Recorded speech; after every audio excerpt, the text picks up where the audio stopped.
Clédou, c'est tout un monde entre vos oreilles.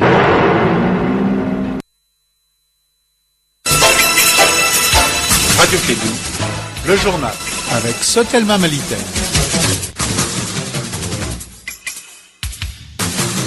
Il est 16h, il est 13h à Bamako, même heure dans la Venise malienne. Bonjour à tous, bienvenue dans votre journal. Voici pour vous les titres. Un agent explosif tue au moins 6 personnes entre Boni et Douanza. C'est un autocar qui a heurté la mine. Vous aurez plus d'éclairage sur ces drames dans ces 13h. Les professionnels de la presse réunis pour parler des vertus d'adhésion au dispositif de protection sociale. C'était en marge de la célébration de la journée mondiale de la couverture santé universelle. Sur la scène internationale, la présidentielle à la République démocratique du Congo prévue dimanche pourrait être reportée. Selon un responsable de la commission électorale, le meeting de l'opposant Martin Fayouli prévu dans la capitale a même été annulé pour des raisons dites de sécurité par le gouvernement. Et puis les Blancs de Bamako prennent cet après-midi le chemin d'Abidjan où ils doivent affronter le dimanche prochain la SEC de Mimouza au compte de la Ligue des champions de la CAF. Ce sont les titres de ce journal à Runaba pour le développement.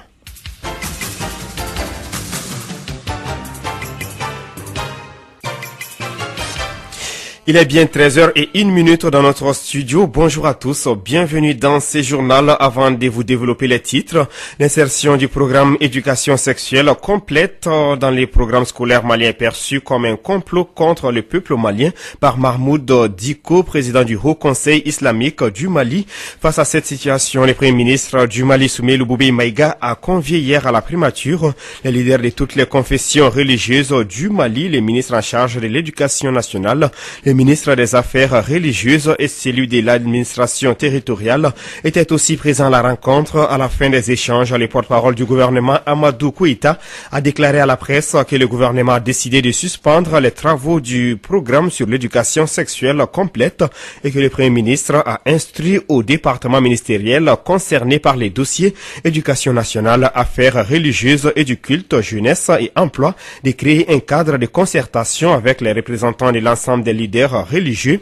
Ce cadre, a précisé Amadou Kouita, décidera si les travaux du dit programme doivent continuer ou s'ils doivent purement et simplement être abandonnés. Je vous l'annonce en titre, 6 morts, 7 blessés, c'est le bilan d'une attaque contre un autocar transport privé. Le véhicule a sauté sur une mine dans la région de Mopti entre Boni et Douanza en provenance de la 7e région. Les victimes et les blessés ont été acheminés à l'hôpital régional de Mopti. Kassim Traoré nous en parle.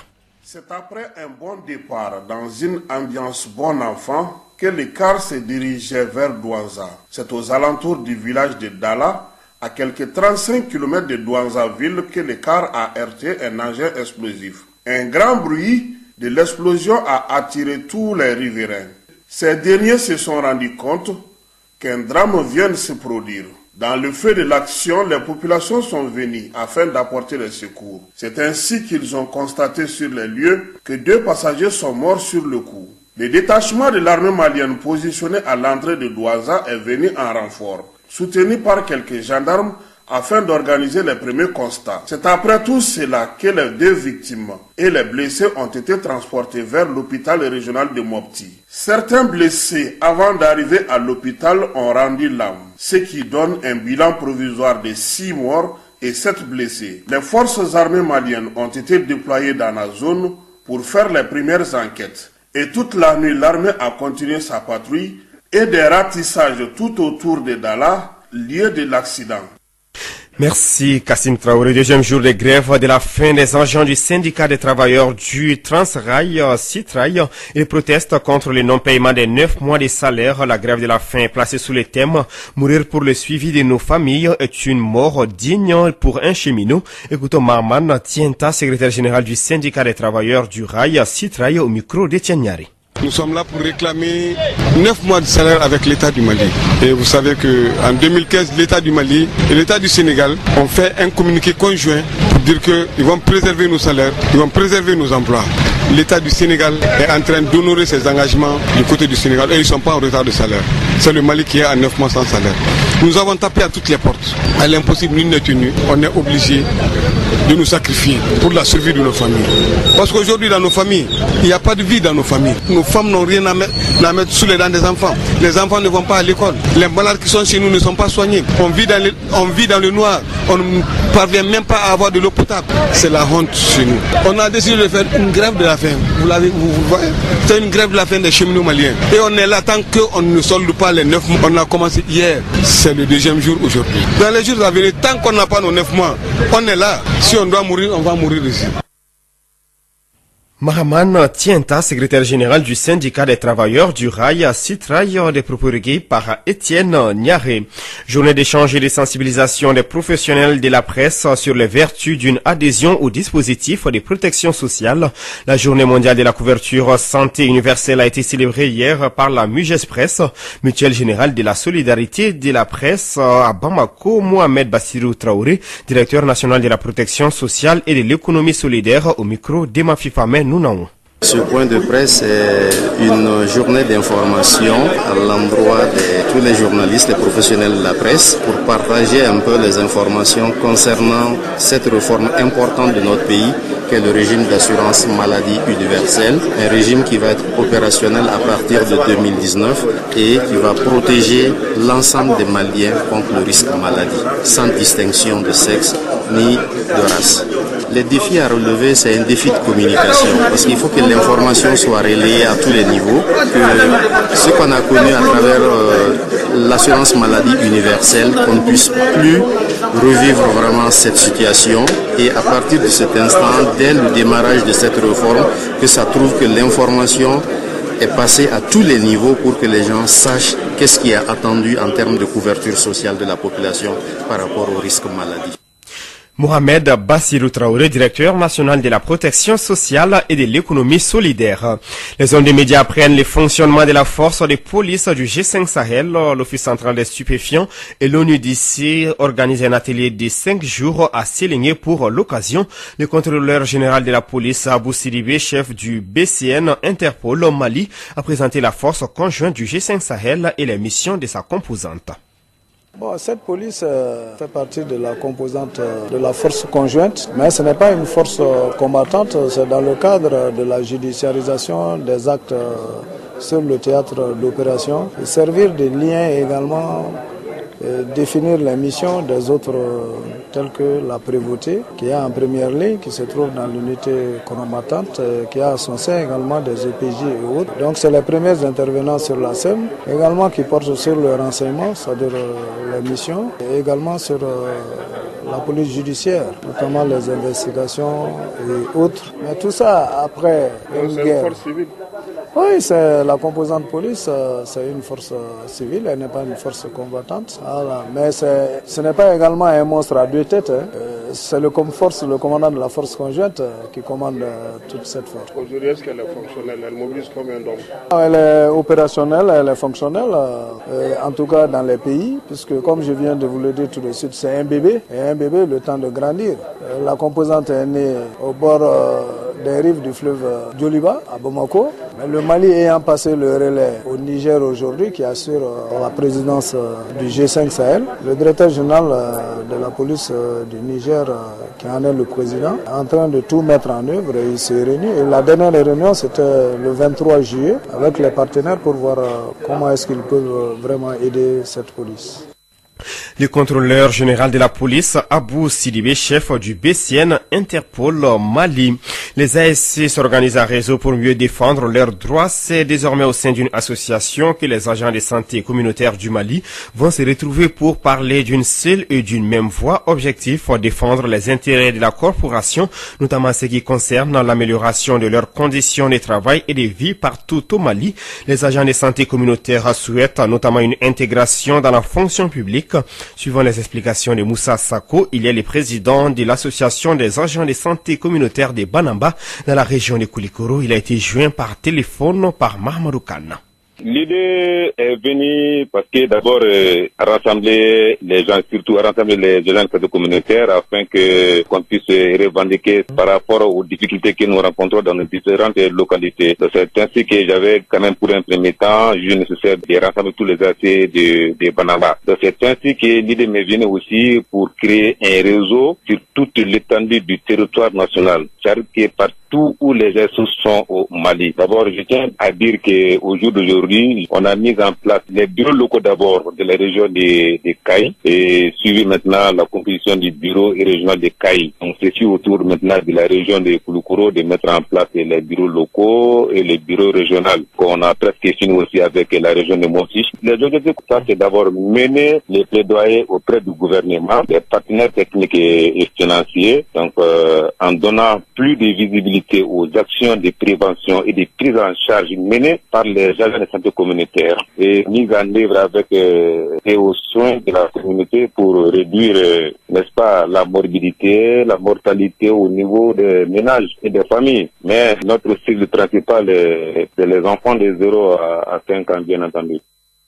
Moussa Sako, président de l'association des agents de santé communautaire de Banamba dans la région du Koulikoro.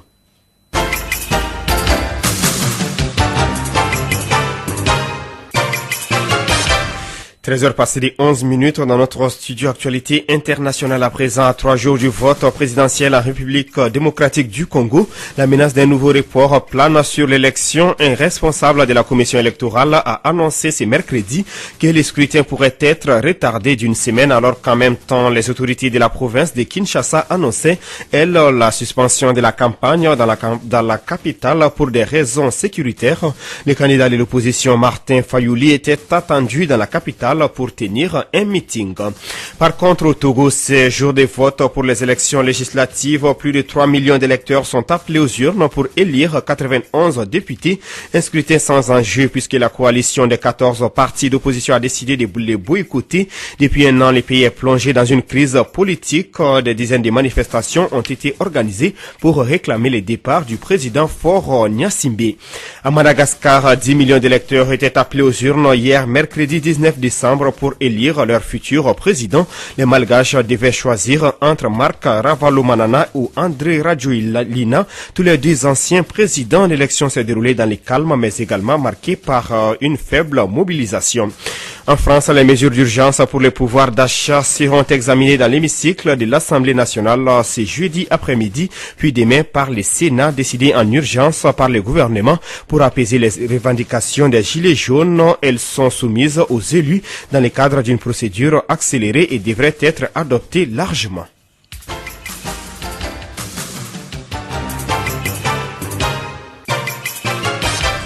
Retour à l'actualité nationale, le ralentissement des activités minières dans les orpaillages joue négativement sur les activités économiques à Sélingué. Les artisans, les commerçants et autres ouvriers sont confrontés à d'énormes difficultés. En cette fin d'année, plusieurs jeunes sont de retour au bord du Sankarani, mais ne savent pas trop quoi faire. Kassim Traoré nous en parle.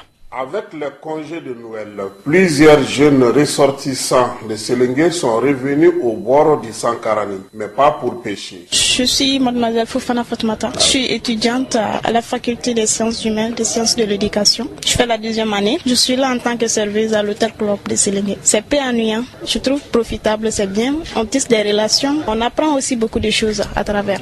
Le plus important, ce n'est pas le côté économique, mais plutôt le côté relationnel. Donc, je me plains pas trop en réalité. Ça va vraiment avec la clientèle ici, surtout en cette fin d'année. Vraiment, ça va. On peut dire qu'on a des clients. Loin de l'hôtel Club, de l'autre côté de la route, se trouve l'atelier métallique de Lassana Koulibaly. Souvent, j'ai des marchés, mais souvent, j'ai pas de marché. Et puis, maintenant, j'ai pas de marché même. Je vis, grâce à Dieu, là où on est. Mais il n'y a pas de marché maintenant. Il n'y a rien même. Dans les dernières 5 ans, on n'a pas fait de gros marchés. Sinon avant ça, vraiment j'avais des marchés. J'avais des marchés qui peuvent couvrir beaucoup de choses pour moi. Les salons de coiffure tiraient leur épingle du jeu grâce aux mines. Aujourd'hui, le ralentissement des activités aurifères joue sur le secteur informel à Selengue. Mon nom c'est Sarah Coiffure. Je peux dire que depuis que je suis petite, je coiffe. J'ai arrêté l'école à cause de la coiffure. C'est débrouille un peu. Ça va pas trop, mais on fait avec. Bon, avant, quand les mines marchaient, vraiment nous on gagnait beaucoup. Parce que les gens qui étaient à la mine venaient ici se coiffer. J'ai beaucoup de clientes qui quittaient à la mine pour venir. Y compris les maquis aussi marchaient bien. Mais maintenant, ça va pas trop. On se débrouille. C'est la fête, on attend avec impatience. Sinon, aller là, c'est dur. C'est dur, mais il n'y a pas de clients. Certes, il y a des difficultés à Selengue, mais certains commencent à comprendre que la terre ne ment pas, y compris Lassana Koulibaly, menuisier métallique. Parce que j'ai mon champ, je cultive ça, parce que j'ai duré ici. J'ai 2 factures non payées. Donc même si j'ai pas le moyen de gérer mon électricité, j'ai quelqu'un qui peut m'aider au moins pour que je traverse ce petit difficulté. Sinon, si le marché vient normalement même dans mon atelier, j'ai pas besoin de demander quelqu'un. À Selengue, plusieurs jeunes tentent leur chance dans le secteur informel. Des aires de lavage de véhicules aux petits mécaniciens, sans oublier les boutiques. Actuellement, rien de tout cela ne marche, car l'or se fait rare. Selengue, Kassim Traoré, pour Radio Clédou. Nous sommes 20 décembre, 5 jours avant Noël. Déjà, les familles chrétiennes sont en pleine préparation. Chaque famille s'organise de son côté en fonction de sa bourse en ce qui concerne les festins, les cadeaux pour enfants, entre autres. Et Mafifa Menounaon nous en parle.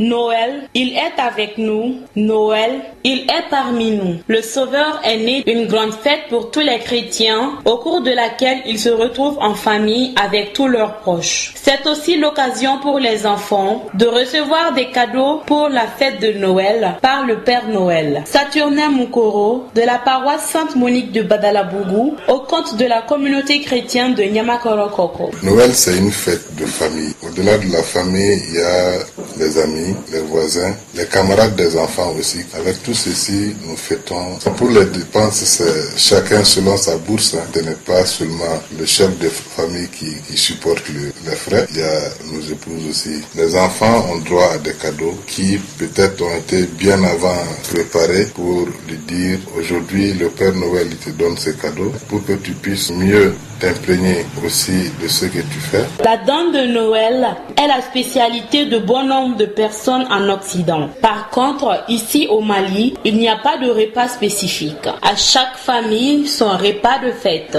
Moukoro Alphonsine Tsako nous parle de sa cuisine. Quant à moi, il n'y a pas de menu spécial pour Noël. En général, je prépare le fonio, communément appelé djouga avec de l'arachide, que les gens aiment beaucoup. La viande, ça varie. Souvent, c'est avec du poulet, soit avec la viande de vache. Et j'ai mes voisines qui viennent m'aider. On prépare en grande fête. Il y a un menu pour chaque jour. Pour le 24, après la messe, il y a le réveillon.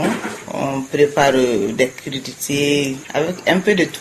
Donc le jour du 25, là c'est le fonio. Noël, ce n'est pas seulement le réveillon à la maison, c'est aussi à l'église avec des chants de louanges et des cris de joie.